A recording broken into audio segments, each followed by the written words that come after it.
I understand the reasons for making this, but every time game devs do this, it makes me so sad. Game's not out yet, so they try to gouge audience interest with stupid community events and contests. I don't even like Danganronpa anymore, and it's literally been like a year. A year is okay, I guess, but depending on how long it will take, the game will probably just lose a lot of fan interest. Personally, Danganronpa 2 was the best, and V3 was a great send-off to the series, and I'm starting to feel like maybe we shouldn't have any more killing games after all. Now the thing is, this game's story will be completely on its own. It doesn't have any connections to the Danganronpa universe outside of the Ultimates and Killing Game thing, but I see where you're coming from on your first point. I'm just tired of the concept. It's just mush to me now. I don't see what could be different. It's anime characters in a detective killing game.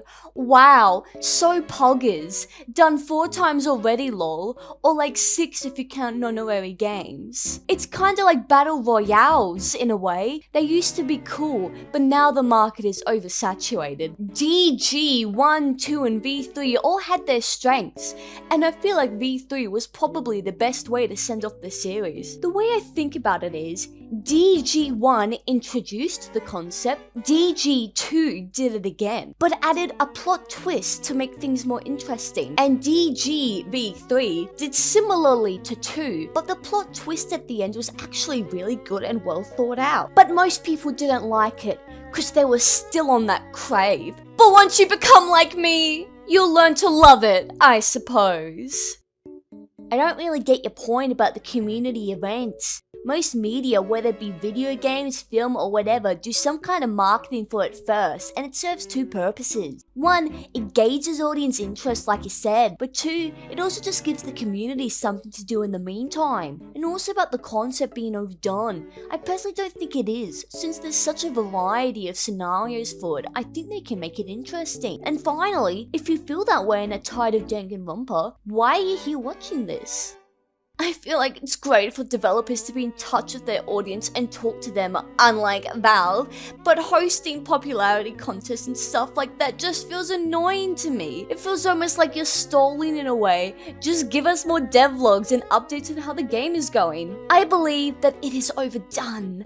After playing DG1, DG2, watching DG3, playing DGV3, that's 3 games, 1 anime, 1 spin-off, UDG, etc. It has been done to death. Ha!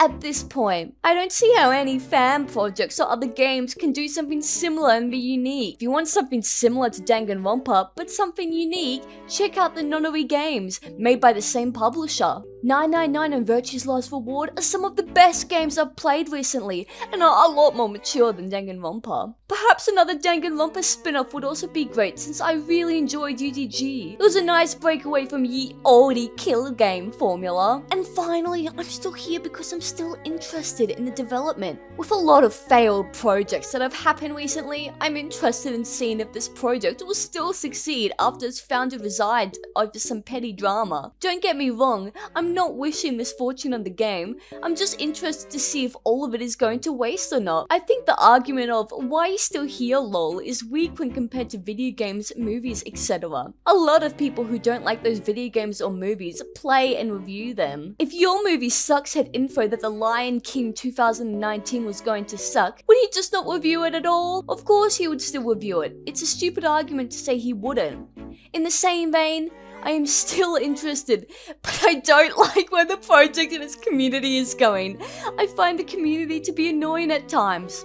But there's nothing stopping them from doing both. The community events and giving updates of what's next. They probably will soon anyway. Also, I don't see how it is overdone. There's so many games that have the same or close to the same concept, and it doesn't make it worse because a good game developer would still manage to make it interesting. How will they make it interesting? Since the game takes place in a completely different universe to the canon games, there's so many new lore possibilities, and since the game already seems to have a religious motive, I'm excited to see what they'll do with that. Not to mention, the core concept is just really cool, and it's fun to see how all the different characters interact. The last point is weak, but your first point does at least stand out. Yes, it is a new context. However, I feel like that could harm the game if it falls into the same tropes and cliches. and cliche as the first DG games, I still believe the core concept is overdone and needs something to make it more interesting. For example, an actual motive for the game. In DG, there was pretty much zero motive for the game up until V3, where it was revealed what the motive for the killing games was. If Eden's Garden has some sort of religious sacrifice element to it, I will be happy. Also, the music for this fan game is amazing and completely spot on, as well as the art, but I am particularly interested in how the story and gameplay will pan out. The main Danganronpa games are always able to shake things up a bit by making the gameplay different, so you weren't just playing the same old Hangman's Gambit every time. I hope that this fan game has completely original minigames in the class trials, and I hope that the rebuttal system or something similar from DG2 is in this game as well. Danganronpa 2's rival system was great because it actually made the trial feel like it was alive with other people who disagree with you. Hopefully in this game, perhaps our main character can actually be wrong for once, and another character will get multiple things right, and we will have to admit that. I think this has happened before in prior DG games, but I hope that this fan game takes steps and approaches to make the gameplay not feel too familiar and not make the story too boring. Perhaps the setting they're in could have a fully 3D person exploring element where you climb, explore, and solve puzzles to unlock rooms. For example, then again that's kinda similar to what V3 has done. I just wish that the 3D sections of DG would be fleshed out and not this sort of fakey 3D. I disagree that there was no motive for the first two. I think that Junko's character being so twisted that she plunged the entire world into chaos was very interesting. She stood out from other villains in that she didn't have some tragic backstory that made her do the things she did. It's nice to have a villain who actually feels evil. And don't get me started on V3's ending twist, which is potentially my least favorite video game ending. Oh my god, there's so much. I feel like we both have very different opinions here. I personally think that Junko's character is actually bad. You say that Junko's character is twisted and doesn't have a backstory as being a good thing, but I think that's just wrong. She literally has no motive and always comes back in the wackiest ways. Tee-hee, she's now artificial intelligence. Her not having a backstory doesn't make her stand out. It makes her less interesting because it just conveys her as nothing more than an evil force. It's completely unrealistic for someone like her to just naturally plunge the whole world into despair like she did in the series. There's barely anything interesting about her. You don't need a tragic backstory to be interesting. You need some sort of explanation for your actions. If you were Junko, why would you plunge the world into despair? Even someone as evil as Adolf Hitler has motives! If you're planning on saying maybe Junko is just mentally ill, that doesn't work considering the whole thing would have taken a considerably long amount of time to plan that her being mentally ill is off the cards. V3's ending was good because for once Junko wasn't the mastermind, because if she was, then she would definitely be the definition of overused. Stop coming back, Junko, you are not William Afton. V3's ending is probably brilliant because it's a social commentary on sequels and mass production of series entry titles, what it means to be fictional, can fiction influence the world, etc. Which it was right, fiction can change the world. Fictional stories like 1984 by George Orwell and other dystopian novels certainly have been able to, but I still agree with the fact that we shouldn't have any more killing games. We're already reusing ultimates here. Yes, we do have very different opinions on this. Junko's character does have a backstory. She is the ultimate analyst and has been bored her entire life, and despair is the only thing that interests her, that she can't predict. I think that is very interesting because her character has a backstory which does explain to an extent her actions, but still doesn't justify it, unlike some villain backstories. V3's social commentary is the most shallow attempt at it I have ever seen. Haha, consumerism equals bad lol, lies equals same as truth lol, is basically its message in a nutshell. I'm not sure if the manga was canon, but I personally think that V3's social commentary is better than I will make people kill each other because I'm bored lol. Junko overall is just a poorly written character. You're correct in saying that it doesn't justify it at all, but you're incorrect on thinking it's interesting!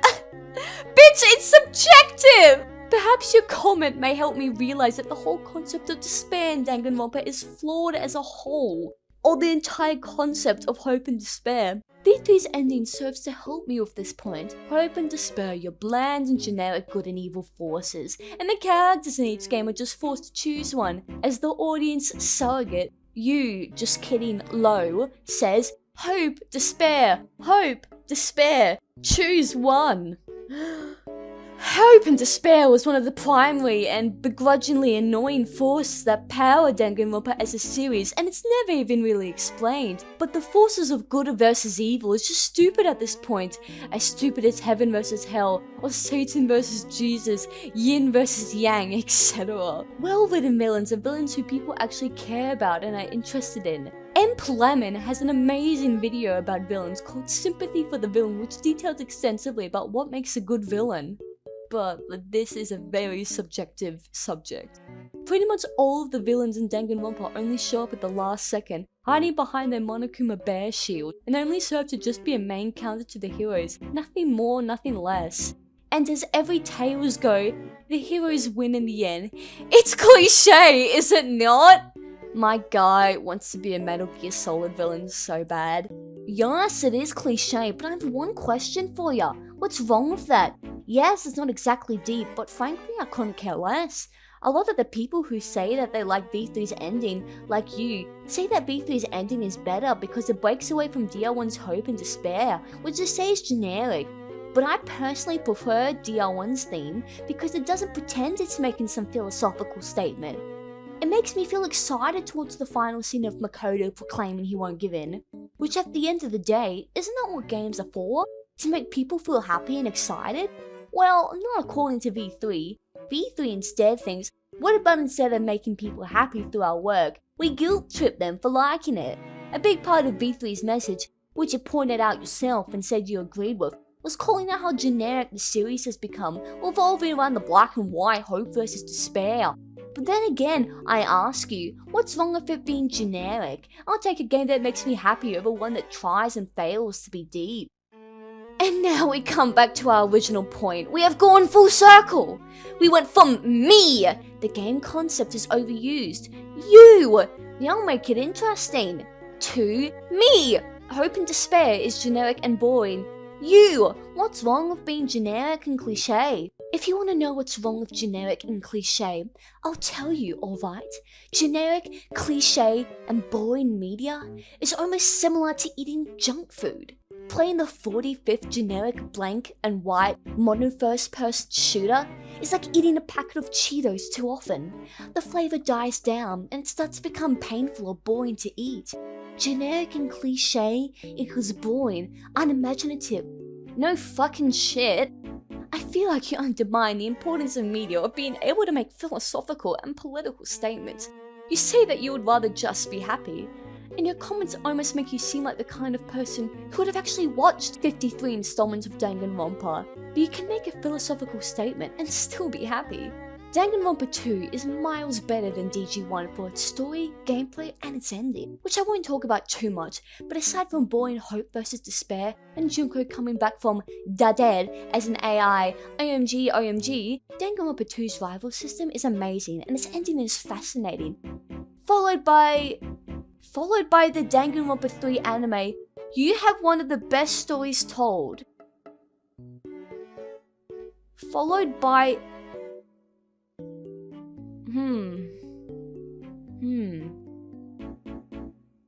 Aside from the fact that Junko does stuff for no reason, Izuru Kamakura is better than Junko because he's a freak experiment mood. He is.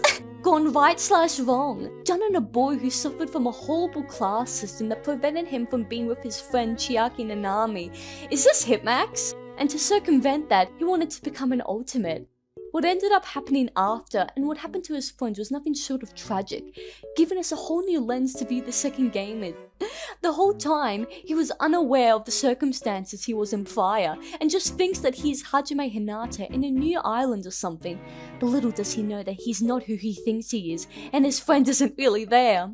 What I've just told you is absolutely not at all generic. I could consider DG2 to be similar to Metal Gear Solid 2, except I would consider NGS2 to be better in terms of political and philosophical statements. So to come back to the point of view undermining philosophy, Metal Gear Solid 2 and Silent Hill 2 are both great games that do excellent jobs of making philosophical points that really stick to the player.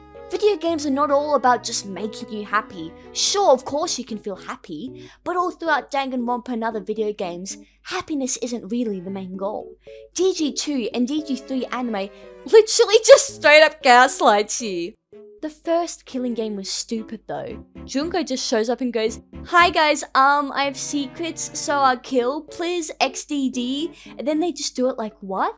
Perhaps it's to show how corrupt the Ultimates really are, or is it just that stupid hope versus despair thing again? Whatever. If you consume media and just expect it to be generic and have a nice happy tone at the end so you can be happy, I'm personally ashamed of you and how little you think of art and the different varying emotions that other pieces of media can give.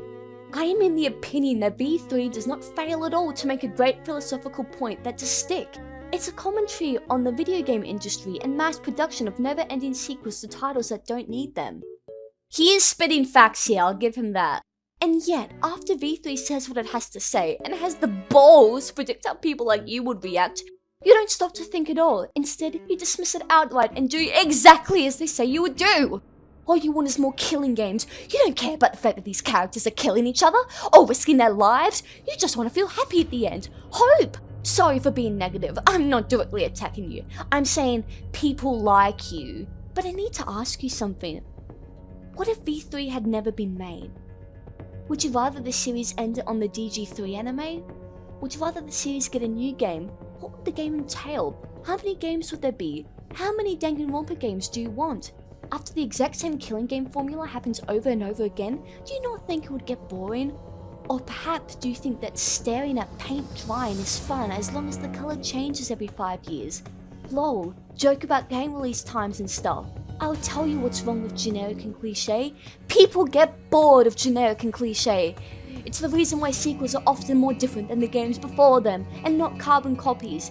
It's the reason why everyone hates films like Alpha and Omega that mass produce like 9 movies with very bad stories and animation, okay? It's the reason why Portal 2 is so different to Portal 1. A sequel is not a carbon copy of the original. It's meant to take a concept and expand it and freshen it up a little. Explore it further. Imagine Portal 2 without Cave Johnson. No Cowline, no gels, no lasers or laser reflection cubes, etc, etc, etc. Sequels need to add more to the original and feel more different than the original. So when people look at the sequel, they don't go, "Oh, that's Danganronpa. I don't know which one it is though." They should immediately go, "Oh, I know, that's Danganronpa 2. That thing is only in Danganronpa 2. I'm not saying that sequels are always better than the originals, but perhaps I'm saying that they have to be to even count as a sequel. What? I talk about sequels a lot, and yes, this is a fan game. It is its first entry and all. Yeah, and only entry, bitch, but what? But if they do the exact same thing as DG1, people who have played DG1 are going to find it boring. DG1 is easily my least favorite DG game. But if you're going to tell me that you like generic, you like cliche, you like boring, you just want something that puts a little smile on your face, then I am ashamed of you. But I know that's not you at all. I may not know you, but I know that you can't be so simple. You are not. You are an individual. You're not a brainlet. You are intelligent. Your emotions, your feelings and opinions, they all matter. You mean a lot of things to a lot of people, and I'm sure of that. So I should never be so quick to dismiss someone like you as being nothing more than foolish. Because you're not foolish. You're a free thinker, not simple-minded. Do you agree with that? I want to know what you think about everything I have just said. Again, no offense. You're not dumb. I'm not dumb. We're both humans. Do you think that video games can be art? Do you think that generic is okay? Do you really think that boring is okay? Or is that just subjective? And is interest in an original boring, but generic and overdone is good? I want to leave this comment with this. How would you feel if you had to wake up and eat the exact same food every day, wear the exact same clothes every day, in the exact same colorless rooms on the exact same bed for the rest of your life? Happy or bored? The choice is yours, William. I'm starting to question your sanity after your comment about the characters risking their lives. You do realize that it's fake, right? You do realize it's only a bunch of pixels, right?